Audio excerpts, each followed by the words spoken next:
Salam budaya. Selamat berjumpa para pecinta sejarah Nusantara. Kembali di kesempatan kali ini, kita akan berjalan-jalan sekaligus menelusuri jejak peradaban masa lalu para leluhur di tanah Nusantara. Kali ini kita berkunjung ke Kabupaten Rembang, Provinsi Jawa Tengah, tepatnya di wilayah Bonang Lasem. Di tempat ini ada sebuah makam aulia sekaligus makam wali yang memang sangat dikeramatkan oleh masyarakat setempat dan selalu menjadi jujukan para peziarah makam wali di Nusantara. Sunan Bonang. Ya, wali inilah yang dimakamkan di tempat ini.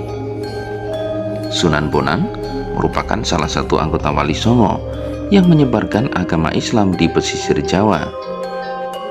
Beliau bernama asli Raden Makdum Ibrahim, putra dari Raden Ali Rahmat atau Kanjeng Sunan Ampel dengan Nyai Ageng Manilo.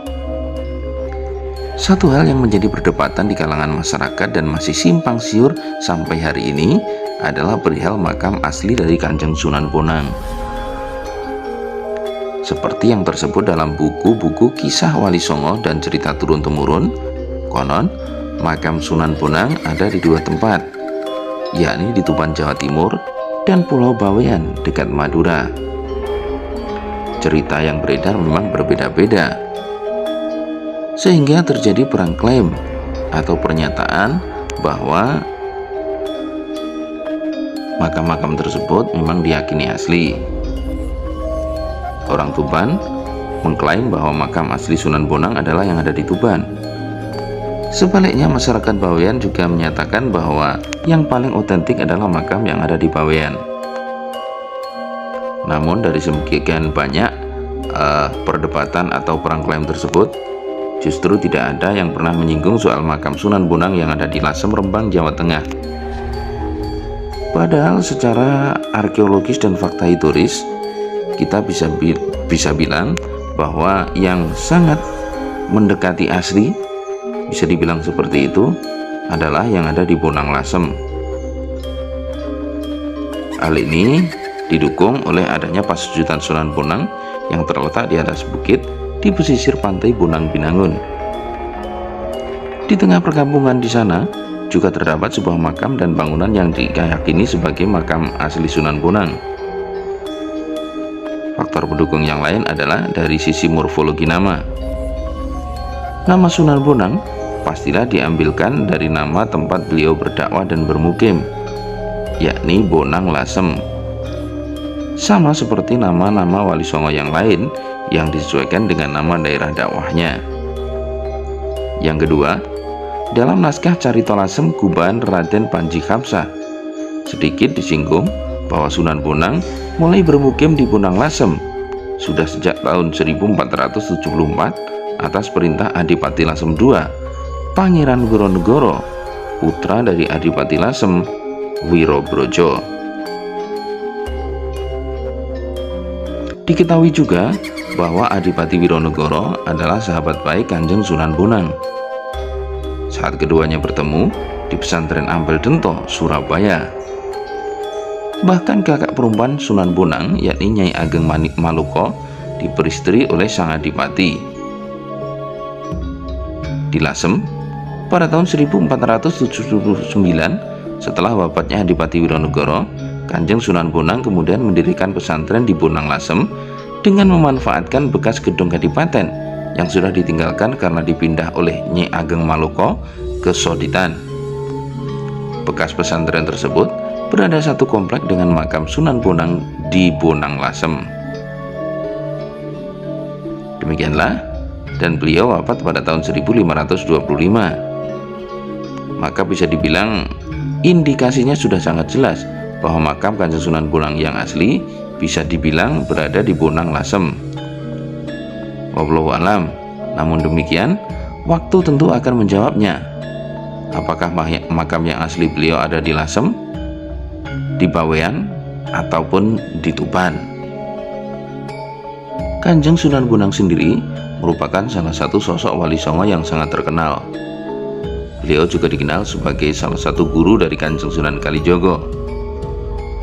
Kanjeng Sunan Bonang atau Raden Makdum Ibrahim lahir pada tahun 1465 Masehi di Surabaya dan tumbuh dalam asuhan keluarga ningrat yang agamis. Sunan Ampel adalah pendiri sekaligus pengasuh pesantren Ampel Dento. Pendidikan Islam diperoleh Raden Makdum Ibrahim pertama kali dari ayahnya sendiri di pesantren Ampel Dento itu. Sejak kecil, Kanjeng Sunan Ampel sudah mempersiapkan putranya itu sebagai penerus untuk mensiarkan ajaran Islam di bumi Nusantara. Saat remaja, Raden Makdum Ibrahim pergi negeri Pasai, Aceh, untuk berguru kepada Syekh Maulana Ishaq, ayahanda Kanjeng Sunan Giri. Sejak kecil, memang sudah tampak kecerdasan dan keuletan Raden Makdum Ibrahim dalam menuntut ilmu agama. Selain dibimbing oleh Sunan Ampel dan Syekh Maulana Ishaq, Raden Makdum Ibrahim juga berguru kepada banyak ulama lainnya.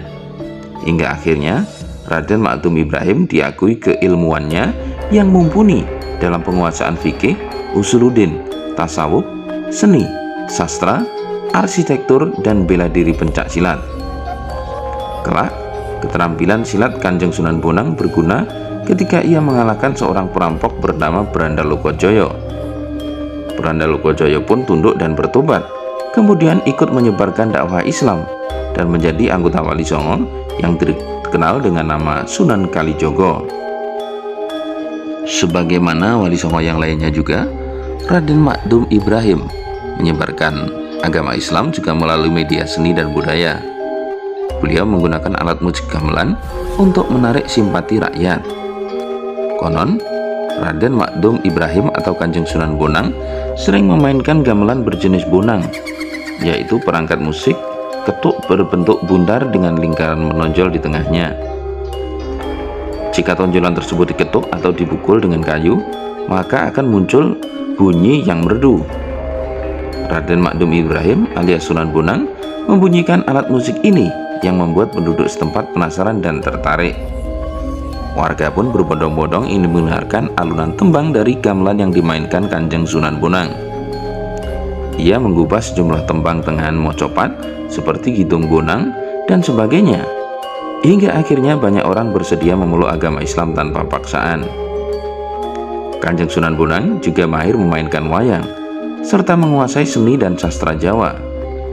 Dalam pertunjukan wayang, Kanjeng Sunan Bonang menambahkan rincian, yaitu kuda, gajah, harimau, garuda, kereta perang, dan rampokan atau kewanan untuk memperkaya pertunjukannya.